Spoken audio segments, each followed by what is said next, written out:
እኔ በጣም ያሳዝኑኝ ነብዩ ሰለላሁ ዐለይሂ ወሰለም የማትቀበሉኝ ከሆነ ይህንን ወሬ እንደብቁልኝ አሏቸው።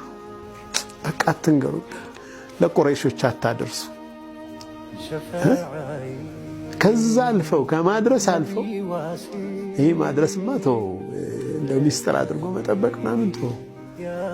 ሱፋሃዎቻቸውን ሞኞች ቄሎቻቸውን እብዶቻቸውን ልጆቻቸውን ሕፃናትን ልከው ነብዩ ሰለላሁ ዐለይሂ ወሰለም እና በዛ መሰበር ውስጥ ወደ አላህ የነበራቸው መጠጋት ከዛ ኢላ ምን ተኪሉኒ ያሉት። ኧረ እኔማ ወደ አንተ ነው ወደ እኔ ነው የማስጠጋህ እኮ ነው። ኢላ ምን ተኪሉኒ ለማን ነው የምትወኝ ጌታዬ? ለዐዱዊን የተጀሃሙኒ ጥቃት ለሚፈጽምብኝ ጠላት አሳልፈህ ትሰጠኛለህ። በቃ በሱ ቁጥጥር ስር ለምሆንበት ባሪያህ ነው የምትወኝ እኮ ነው።